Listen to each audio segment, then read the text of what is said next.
It's December 2024, and it is time for Fediverse News. It's been a busy month for PeerTube, who released the first version of their PeerTube app.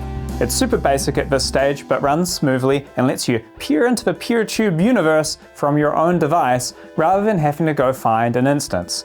It has a lot of potential to onboard more passive PeerTube viewers, letting them almost treat their phone as their home instance to get quickly started watching videos, saving them from that first step of having to hunt down a PeerTube instance to see PeerTube videos. It's very obviously a first step. The version number is 0.5.2 on the App Store. At this stage, it searches a limited number of platforms, which is the PeerTube terminology for instances, because the default list of these platforms that the app accesses have to be screened by Google and Apple. In 2025, they plan to add user account logins, more platforms, and background playback. If the nonprofit behind PeerTube, Framasoft, gets funding, they'll also add Android and Apple TV support, offline viewing, and more in 2025. The other big news on PeerTube is the release of version 7, which includes a radical UX and theme redesign.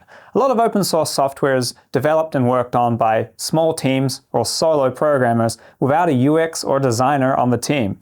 And it can be kind of unfortunate. Well-structured code and hard work often gets let down by a user interface that creates a steeper learning curve than necessary and pushes users towards commercial solutions that look more polished, even though under the hood they may not be. That's why Cooperative Des Internet is doing something really useful in offering UX and design support to open source projects. They've landed in the open source community like a bucket of refreshing water appearing before a dehydrated wandering tribe lost in the desert. They teamed up with PeerTube and the results look great. You can immediately imagine various institutions and business clients seeing it and thinking, hey, we should host our own videos. But don't worry, programmers, with custom themes, you will still be able to cram elements too close together with insufficient margins if you want.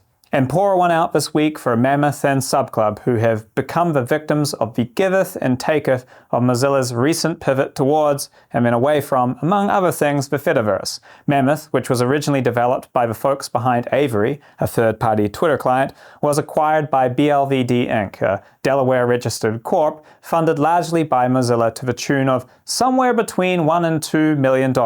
Mammoth was worked on by a core team of developers, with a second version landing in 2024. It was enthusiastically celebrated for its polished design and light algorithmic For You feed. The team then went on to release Subclub later in the year, a way for content creators to make some money on the Fediverse. Subclub integrated into Mammoth as well as several other apps, and let creators send out private posts to paying patrons on a number of platforms, including WordPress. It was released midway through 2024, but less than a year later, it appears that the growth rate of the service was not enough to secure further rounds of funding. The core, let's assume paid developers on the project, moved on several months ago, and without anyone maintaining it, the decision has been made to shutter the project. We'll see if anyone picks up the project. At this point, Subclub is reported to have 150 creators using it, with no obvious Fediverse native alternative to replace it. Mammoth's user base can easily switch over to using a different app. However, much like the stock Mastodon app, people opening Mammoth were recommended an instance run by the same company called moth.social, which led to over 500 users on the instance. Users on this instance have been slowly migrating off it, but as of filming, 480 accounts remain on the server, which will be apparently shut down by the end of January. For discussion of this Fediverse misfortune, and I guess this is news in itself, Fedihost has launched a weekly podcast. Are we committing to that?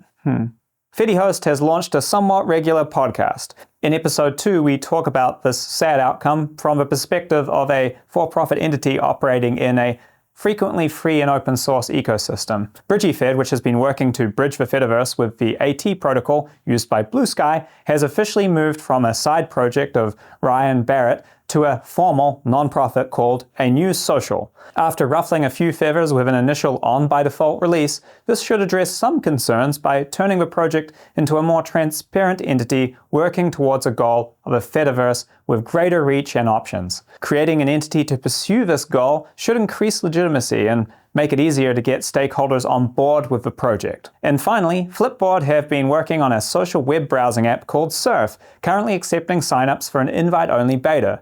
The app aims to amalgamate the Fediverse with an all-in-one-place solution which works across ActivityPub, RSS, and ATProto. So now we have two different entities, a new social and Flipboard, who are tackling this splintered Fediverse problem from different angles. And that is the Fediverse news for December 2024.